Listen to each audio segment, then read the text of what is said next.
Kowloon, Hong Kong. Alas 7 na ng gabi, binabalang taxi si Kel sa tapat ng Artos Hotel. Dito siya tinuro ni Faye. Nakakailang pag-atubili siya bago niya naisip na tumuloy dito sa ibang bansa. Nagwagi ang isipan niya na kailangan niyang samahan ng dalaga, kahit ngayon lang. Nagpunta siya sa opisina at hinintay ang oras ng flight niya. Nang sumapit ang tanghali, sinabi niya ang sekretary niya na ikansela lahat ng kailangan niyang gawin sa araw na yon dahil kailangan niyang umalis. Hindi niya sinabi kung saan siya pupunta dahil sa tabil ng dila nito. Baka masabi pa nito kay Lauren na ng ibang bansa siya. 2 parit ng damit lang dinala niya dahil wala naman siyang plano na magtagal dito sa ibang bansa.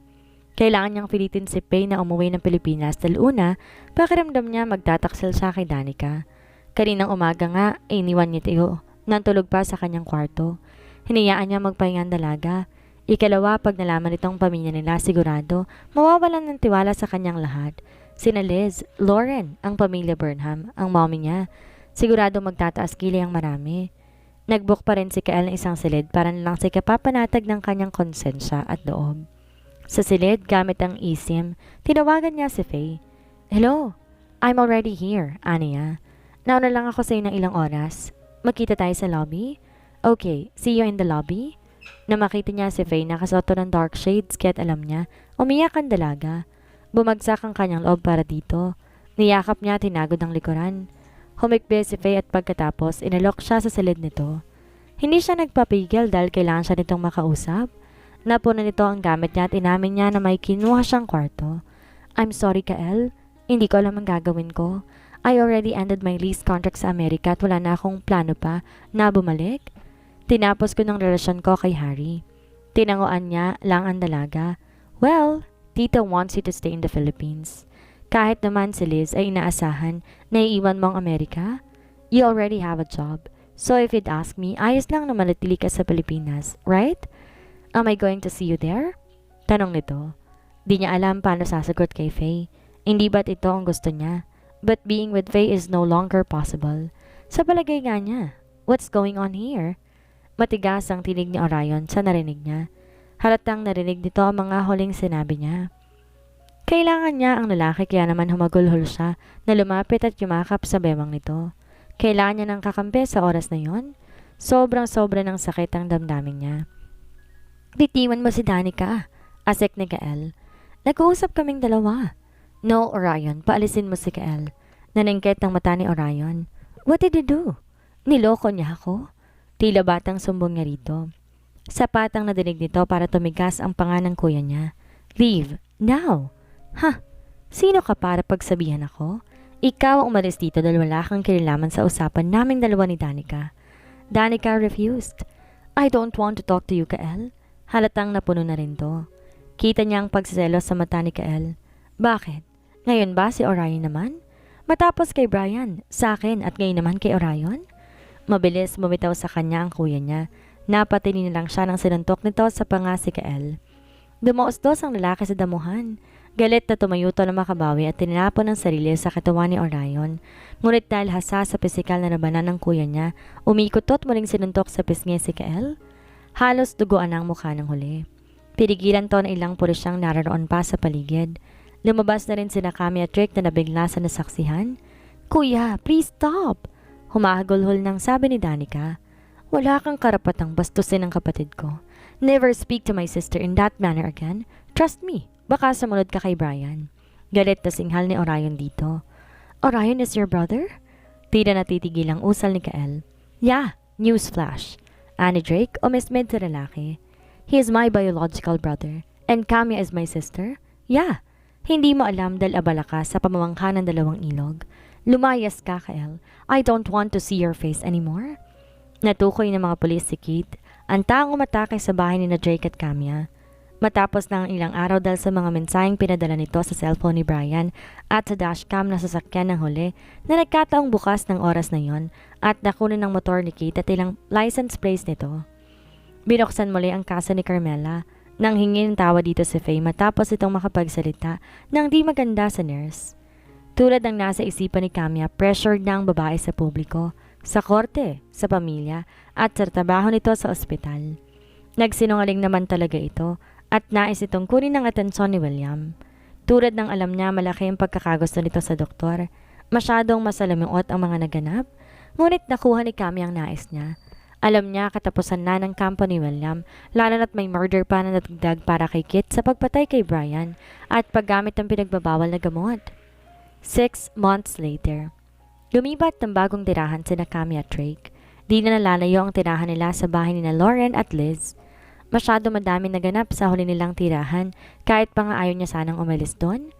Alam niya sa sarili niya na natapos ng laban niya sa nakaraan. All the pain and burden in her heart were gone. I'm going to paint now. Usal ni Drake habang pinapahid nito ang pintura sa kanyang likuran. Kasabay niyon ay ang paglandas ng labi nito sa kanyang tenga habang ramdam niyang malagkit na palad nito na umahaplos sa kanyang tagiliran. This is messy, Drake, bulong ni Camia. But you like it. Nilingon niya ang lalaki na naroon sa kanyang likod. Mainit sa mga labing sumalubong sa kanya. His painted hand hovered her naked chest. We're going to paint a sexy experience on this wall, usal ni Drake. Natatawa na lamang si Camia. Malagkit na masarap ang experience ng wall na iyon na napunteriya ng asawa niya na pinuntahan sa bago nilang tirahan. Why are you laughing? Ani Drake kahit na nakalitaw ang ngipin at saka kinilite sa kanyang tagiliran. Humarap siya rito, saka lumapat ang likuran niya sa pader. Sigurado ako na iisipin nila na may ginagawa tayo. Nagtataka na sila noon kung bakit papalit-palit ang kulay ng sofa natin sa bahay. Hindi ko alam kung anong irarason ko sa kanila dito sa canvas mong pader. Kumapit siya sa leg nito habang natatawa. You know I don't care. That's what you call art. Naaaliw na natawa si Camia kasunod ng masarap na indayog nito. Sa kanyang loob, kasabay ng damdamin nito. Natapos ang kanyang pagkaaliw at napalitan yun muli ng mahihinang ungol. Hinaplos niya ang pisngi ng kanyang asawa bago niya sinakop ang labi nito. May ilang saglit bago siya pawisan at tinahabol ang paghinga sa dibdib nito. Pinangko siya ng lalaki saka siya nila sa shower na naroon sa tabi ng pool. Both of them are naked. Matapos mawala ang mga pintura sa kanyang katawan, tinadyo niya ito bago siya tumalon sa swimming pool. Nang walang saplot, maya-maya sumunod ito sa kanya. Mr. Sexy, why did you change your style? Tanong niya rito. Style? Sweet ka na kung makipagtalik sa akin. Malayong-malayo ng paraan nito ng pakikipagtalik sa kanya kumpara ng mga naunang panahon ng kasal nila. Niyakap siya ng lalaki kaya't lumingkis siya sa katawan nito. Ramdam niya ang mainit itong katawan. I don't want to push you. I'm afraid that it may trigger you. Inaplos nito ang kanyang pisngi. Napangiti siya. No, Drake. You won't trigger anything because you are my husband. I can feel the love you have for me while making love, and that makes me feel secure. I love you so much, Camia. Sinakop nito ang labi niya. Nagsisimulang bumuo ang orgasmo sa kanilang katawan na makarinig sila ng tawag mula sa pintuan. Camia, Drake? Narinig nila ang tinig ni Danica. Shit! Naalarma silang parehas. Napatigil to sa kinatatayuan na makita nila ito at nagtakip na mga mata. Humigpit ang yakap niya kay Drake dahil sa kahubdan. Mabilis na namula ang kanyang mukha. Damn! Why are you here, kid? Maya-may lumitaw din si Orion. Napangiwi. Are you two having sex? At talagang dyan pa sa pool kung saan posibleng may makakita sa inyo. This is our home. At mag-asawa kami. Bakit kayo biglang pumasok dito? Ilabas mo muna si Danica. Fortunately, nasa labas si Daddy at ang daddy mo. Nakalimutan niyo na ba na kayo itong nag-aya sa amin ngayong hapon ng salo-salo? Isa pa, dala namin ng ilang gamit para sa kasal niyo bukas. Ani Danicang nakapikit pa rin. Nakalimutan namin. Lumabas nga muna kayo. Sumunod si Orion sa reklamo ni Drake. Inilabas na muna nito sa bahay ang mga bisita nila. Nagmadali si Drake na hinablot ang roba, tsaka binigay ang isa kay Camia. Natatawa naman si Camia kahit na dumanas siya ng kahihiyan dahil unang beses niyang mahuhuli sa akto. Pinapasok ni Drake ang kanilang bisita matapos masiguro na nailigpit nila mga kalat. Pinaupo siya nito sa tapat ng tokador bago nito ginamit ang blower sa kanyang buhok. That's hilarious, ani Camia ang naaaliw.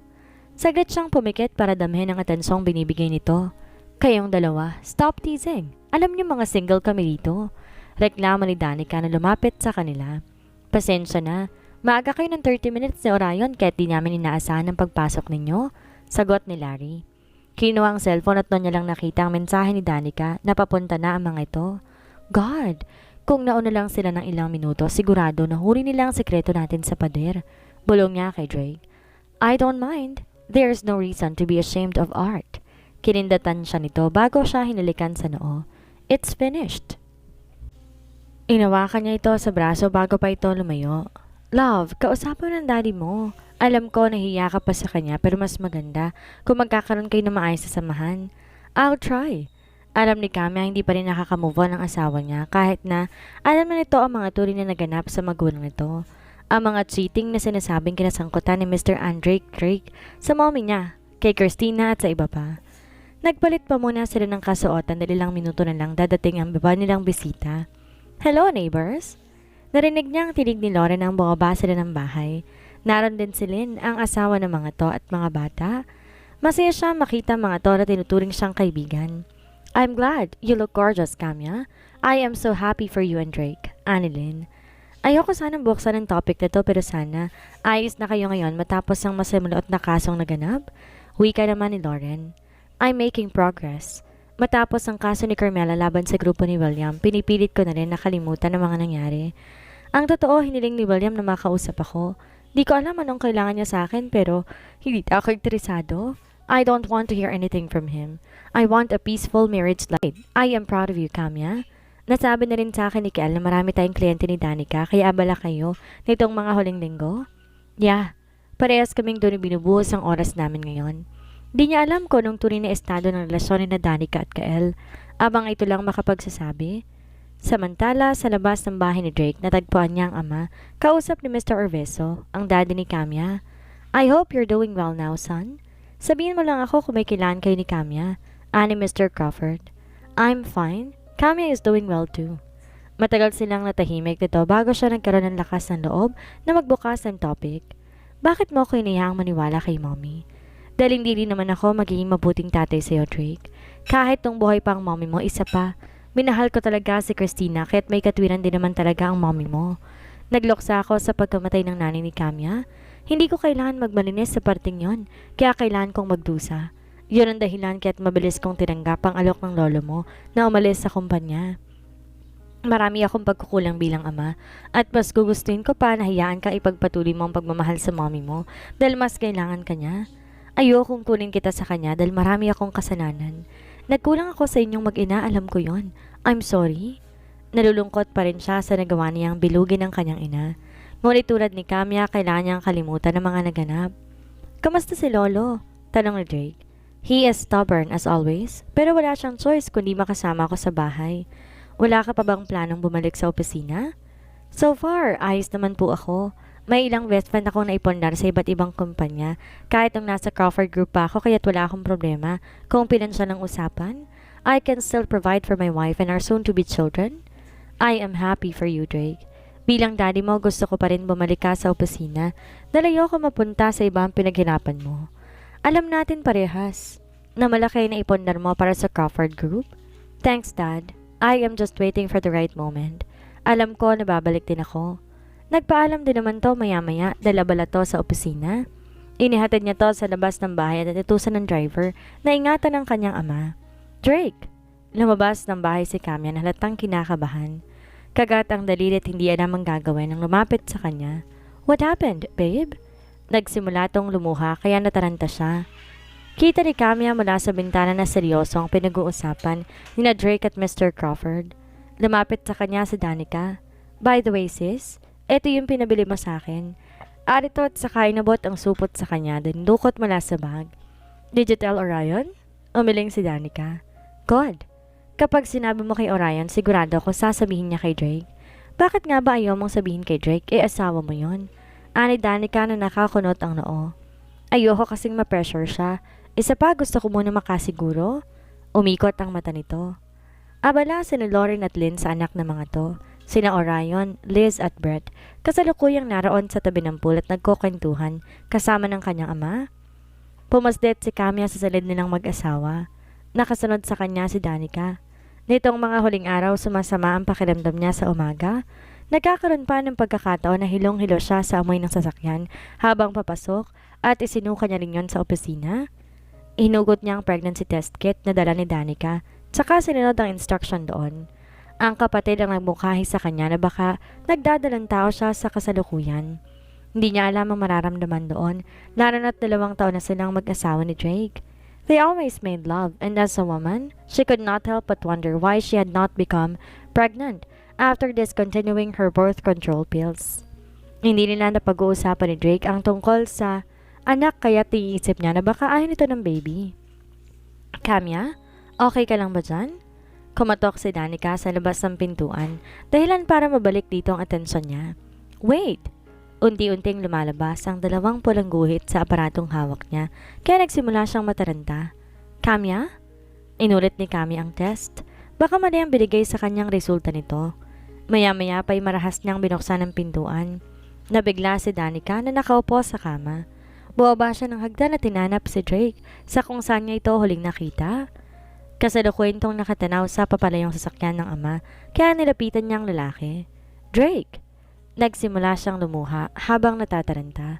What happened, babe? I'm pregnant! Natutop niya ang bibig habang umiiyak. Iniabot niya rito ang 2 pregnancy test kit na kagagamit lang. Umawang ang labi ng kanyang asawa na tila lumobo ang ulo nito sa hawak. Lalo siyang naiyak sa reaksyon nito. Sa huling pagkakaalam niya, hindi ready ang asawa niya sa baby.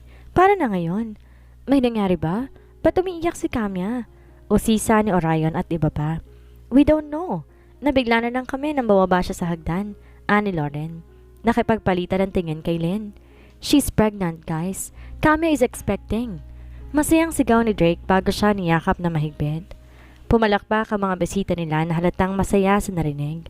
Wow! Congratulations, Kamya, ani Lynn. I knew it. Ani Danica na nagtatalon din sa saya. Hindi ka galit? Tanong niya kay Drake. Inangat niya ang mukha rito. Bakit ako magagalit, babe? I'm happy. I'm overwhelmed and excited. God, Kamya. Hindi nito alam ang sasabihin kaya hinalikan siya nito sa noo. Are you not happy? Niyakap niya ang bewang nito. Of course I am. I'm happy. Nag-aalala lang ako na baka ayaw mo magkaroon ng anak. Isa pa natatakot din ako kung kaya ko bang maging nanay. Kaya ko bang mag-alaga ng bata? Inalikan siya nito sa labi. Natural na lang ang bagay na yon, babe. Hindi mo rin naman alam kung paano ko i-handle noon. Mas ramdam kong takot mo pero eto tayo't mahal natin ang isa't isa. You will be a great mother because you are the best wife, Kamya. Lumapad ang ngiti nito, lalo na nang tawagin sila ng mga kaibigan nila para kumain at mag-celebrate sa sunod-sunod na okasyon. 2 beses to na mararanasan ni Kamya na inaayusan para sa kanyang kasal. Ngunit iba ang araw na ito sa nauna. Walang kontrata ng pagtatapos. Wala siyang takot na nararamdaman para kay Drake kung hindi pagmamahal. Walang namumuong tensyon o pilitan. At tunay ang mga pamilya at kaibigan niya na makakasama sa araw na to. Nakakalungkot lang na pumanaw si Manang Puring ilang buwan ang nakakaraan. Naging mahalagang bahagi to ng buhay ni Kamya. Gayunman kahit hindi na to parte ng kanyang buhay, napalitan naman to ng kanyang sanggol sa kanyang sinapupunan. Hinipo ni Kamya ang kanyang tiyan hindi pa halata. Napag-usapan ni Drake na tatapusin ang kasal bago sila magpasuri sa doktor. I hope magawan mo ng paraan ang medyo namamaga kong mata. Hiling niya sa makeup artist. Napuyat po ba kayo kagabi, ma'am? Medyo na-excite ako. Ngiti ang sinagot nito sa kanya. Ang malaking parte ng pagkaabala ng kanyang isip at excitement ay ang kanyang pinagbubuntis. Ang maganda at mapusyaw na kulay ng pinaghalong puti at baby pink ang gown na tumapos sa kabuang ayos ni Kamya. Siya mismong humiling na ayaw niyang magsuot ng purong puti, lalo na't maraming naganap sa kanya sa nakalipas. May kumatok sa pintuan ng kanyang silid. Noon ay ang masamang mukha ni Mr. Montalco ang bumungad sa kanya. Sa kasalukuyan ay si Mr. Arveso. Kamya! Dilapitan siya nito at saka niyakap. Hinalikan siya sa pisngi. You look just like your mother. You are gorgeous. Napangiti siya. Thanks, Dad. Humingi na to ng tawad sa kanya sa pag-iwan nito sa kanyang ina. Di rin naman niya hinayaan ang sama ng loob na mamutawi sa relasyon niya rito. Mabait tong magulang sa kanila ni Danica kahit maikling panahon niya palang itong nakikilala. Maayos ang relasyon niya rito kay Danica at Orion at yun ang mahalaga. May kumatok muli sa kanyang pintuan maya-maya. Kumunot ang noon niya dahil ilang minuto na lang tutungo na siya sa pagtitipon para sa seremonyas. Binuksan niyo ni Mr. Arveso. Sabay silang nabigla na makita ang lolo ni Drake, si Master Crawford. Pwede ko bang makausap si Camia? Tanong nito. Master Crawford. Napangiwi si Mr. Arveso. Kung narito po kayo ngayon para sabihin na huwag ko nang ituloy ang kasal, pasensya na po pero hindi ko magagawa. Ani Camia sa may edad na lalaki. Hindi niya nagugustuhan ang relasyon nito kay Drake, ngunit mahal niya ang asawa niya. I am not here for that, Camia. I came here to give you my blessing. Umawang ang labi niya. Masyado ako naging sutil sa loob ng 1 taon. Nagmatigas ako dahil masyado kong mahal ang reputasyon ng kumpanya. It runs in my blood, I guess. Pasaring na bulong ni Mr. Arveso. Natawa ang matanda kaya napangiti rin siya. You're right. It runs in my blood kaya't eto't may anak ako at apo na parehas matitigas ang ulo. Tumatanda na ako, nagsisimula na rin na makaramdam ng kung ano-ano sa katawan. Kaya gusto ko nga mag-retire at mag-focus sa ibang bagay. Iiwan ko sa anak ko at kay Drake ang kumpanya. Master Crawford, ayos lang po ba kayo? Nag-alala siyang mabanggit nito ang kalusugan. I'm fine, Camia, and please call me Grandpa. Ulit? Thank you, Grandpa Crawford. Lumitaw sa pintuan ng organizer. Miss Camia, it's time. Tumango siya at saka humawak sa kanyang ama para sa suporta. Kakaiba ang binibigay nitong tingin sa kanya kumpara kay Mr. Montalco noon. Ramdam niya ang pagmamahal nito bilang magulang kahit na 1 taon niya palang tong nakilala.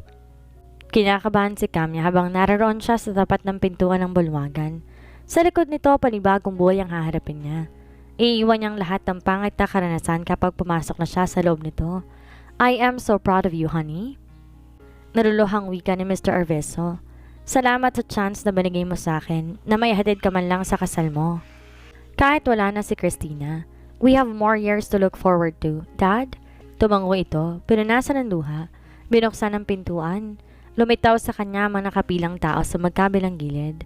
Wala siyang nararamdaman sa kasalukuyan kumpara sa nauna niyang kasal, kung hindi saya at pagmamahal dahil sa mga tao na sumusuporta sa kanya ngayon. Maliwanag ang mga ilaw, binabalot ng pink na rosas ang mga nakalinyang mesa at paligid. Tumutugtog ang mabagal na musika mula sa violin na naroon sa bungad. Tumigil ang pagkilos ng mga tao sa paligid sa kanyang paningin at nanatili ang atensyon ng lalaking naroon sa bungad. Nagsimula siya lumuha dahil sa sayang bumabalot sa kanyang dibdib. Di niya akalaing makakakita siya ng taong tulad ni Drake na magbibigay sa kanya ng bukas, pangarap, pamilya at kaibigan.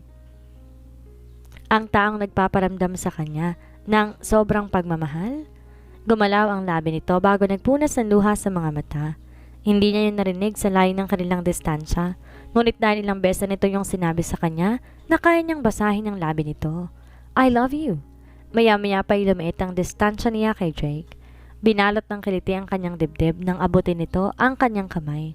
She found her match. She found her greatest love. She found Drake Crawford. Months before Camia and Drake's wedding, with Kael's assistance, Camia and Drake moved to a new home near Burnham's Villa. Mas malaki sa luma nilang tirahan, ngunit binuksan na ni Camia ang kanyang puso na tumira sa mas malaking tahanan tulad ng nais ng kanyang asawa. Nakapagsimula na siyang magrehistro ng kanyang business sa tulong ni Danica na ngayon mas piniling magpunta sa resort ito sa Boracay para ikasuhin ang kabubukas lang na resort doon. Ayaw ni Drake kunin ang serbisyo ni Kael, ngunit walang ibang mapagkakatiwalaan si Camia kung di ang lalaki, kahit pa nga may naganap sa pagitan nito at ni Danica. I accepted your dad's offer to lead the engineering team about his project in Melbourne, Australia. Pagbibigay alam ni Kael kay Camia habang nililibot ang bago niyang tirahan na kakatapos lang nito. Hindi ako nagtanong sa kung anong naganap sa inyo ni Danica dahil bothered din ako sa kaso ni Carmela at William. Ano bang tuloy na nangyari, Kael? Camia, hindi ko niloko ang kapatid mo. Tugon ni Kael. Pero hindi ibig sabihin na hindi mo siya sinaktan. Ang kaswal na punto niya sa inakto nito. Natahimik to sa kanyang sinabi. Kael, I place my trust in you because we used to work in the same team. Hindi utang na loob ang dahilan kung bakit pinili ko ang serbisyo mo. Sigurado rin ako magtataka ang dad sakaling hindi ikaw ang kukunin namin gumawa nitong bahay. Iba ang relasyon mo sa akin at ang relasyon mo kay Danica. Ganon din sa daddy ko. I love Danica. He replied simply, leaving Camia surprised. Kung ganon, bakit mo siya sinaktan? Camia, Faye and I shared a deeper connection. Panimula ni Kael. Ipinaliwanag nito ang relasyon sa kapatid ni Liz. Hanggang ngayon inuusig ako ng konsensya sa nangyari sa kanya. Noong inimbitahan niya akong puntahan siya sa Hong Kong, wala siyang makausap. Wala siyang mahinga na emosyonal na suporta matapos ang pag-atras ni Carmela sa kaso. Sinaktan siya ng nobyo niya matapos itong malaman ang totoo sa amin. Alam natin parehas na matigas si Faye. Kaya niyang harapin ang kahit sino sa korte at nung oras na yon kailangan niya ng tulong ko. Ang mali ko lang hindi ko na ipaliwanag kay Danica ang totoo. Walang makapang anumang emosyon si Kamya para kay Kael kung hindi awa. Ang problema, Kael, hindi mo rin ipinaparamdam kay Danica ang intensyon ng relasyon ninyo. Sinagot nito ang bagay na yon. Hindi ko masabi sa dad mo ang intensyon ko sa prinsesa niya. Ano sa palagay mo mararamdaman ni Mr. Arveso kung sakaling malaman niya na kinakama ko ang anak niya? I was afraid. Ang dad mo ang nagpapasok ng milyones sa bank account ko at malaking kasalanan ang nagawa ko. I know I acted stupid. Give Danica time para makamove on. Namatay si Brian at sobrang sama ng loob ng ginagawa mo sa kanya. Mapupunta ka muna sa ibang bansa para bigyan siya ng oras. Siguraduhin mo muna sa sarili mo kung ano ba talaga ang gusto mo. Si Faye ba o si Danica? I understand. Kyle replied with a heavy sigh. How about you? Noong nakaraang linggo, nahatulan na si William at Kate ng panghabang buhay na pagkakakulong. Si 30 naman, 20 years. Anong nararamdaman mo ngayon? Tanong ni Kyle. Hindi ko masabing masaya ako. Wala naman ako sigurong biktima ng ngiti o tatawa matapos makuha ang hustisya niya. Magaan sa loob. Yun ang nararamdaman ko sa kasalukuyan. Kahapon tinawagan ako ni Mrs. Montalco. Gusto akong kausapin ng anak niya. Natanggihan ako? Tinanggihan mo? Pag-uulit ni Kael. Wala na akong planong pakinggan kung ano pang nais niyang sabihin sa akin. Ano bang rason ng tao para gawin ang kahindik-hindik na bagay sa kanyang kapwa?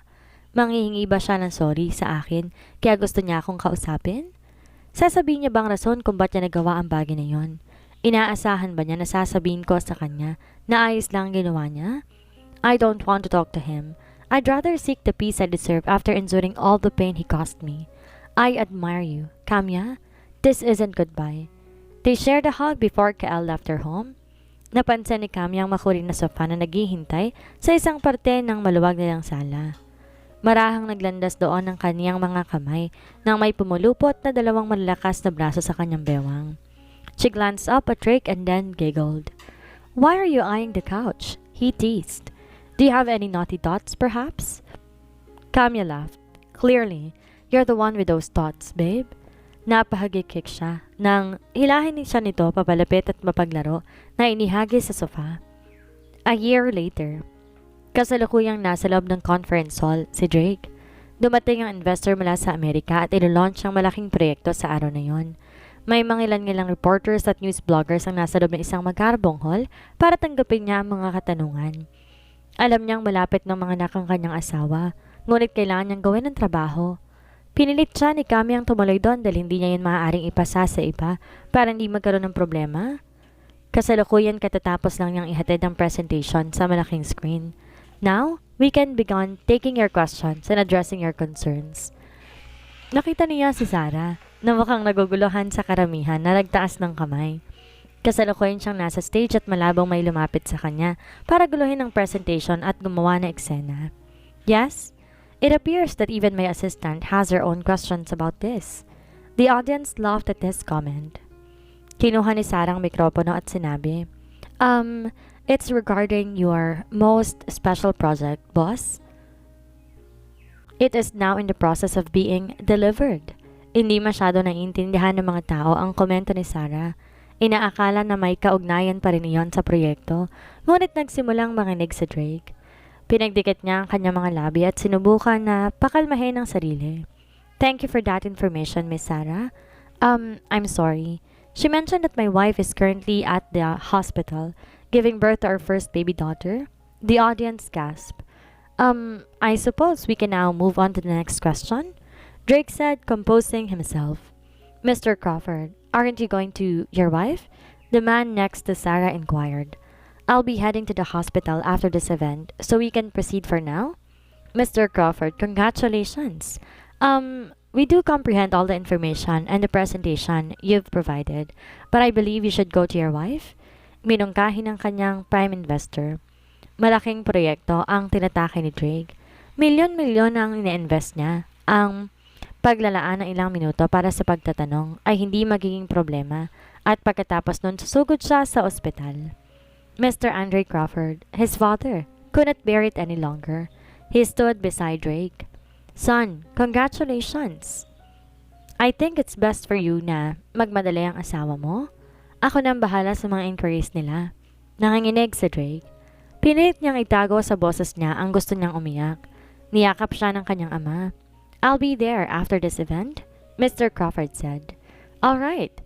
Pinalitan siya ng kanyang ama sa mikropono. Matapos yon, nagtungo siya ng silid at halos takbuhin ang kanyang sasakyan para papuntahan si Camia.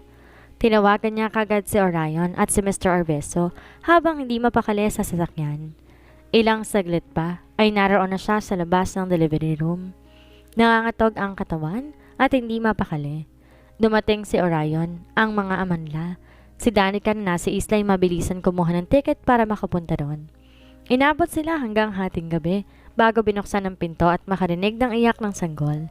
Mr. Drake Crawford, you should now go inside to see your wife, the nurse said. Pumasok siya at tadatnan niya si Camia, basang-basa sa pawis. Yakap ang kanilang sanggol. Nangingilid ang mga luha sa kanyang mata habang binabalot siya ng saya. Drake, she's beautiful, Camia whispered. Hindi niya akalaing bubuo sila ni Camia ng ganito kagandang pamilya. Ilang taon na nakalilipas, wala siyang ginawa kundi ang gumawa ng mga walang kabuluhang aktibidad. Makipagtalik sa kung kani-kaninong bayarang babae at magparty. Walang intensyon na bumuo ng isang pamilya, lalo na ang pagkakaroon ng isang sanggol. Ngayon, ito na ang pinakamalalim at napakagandang regalo na naranasan niya. Marahan niyang hinalikan ng noo ni Camia, hinawakan na maselang kamay ng sanggol. Thank you so much, babe, he said, gazing at his mother and daughter. What shall we name her? Novella, Camia said. Our life has been like a novel, hasn't it? She's like a living dream, so Novella. Indeed, Novella, I promise to love to you and your mother. Ilang sandali pa, pinakilala na nila ang sanggol sa pamilya.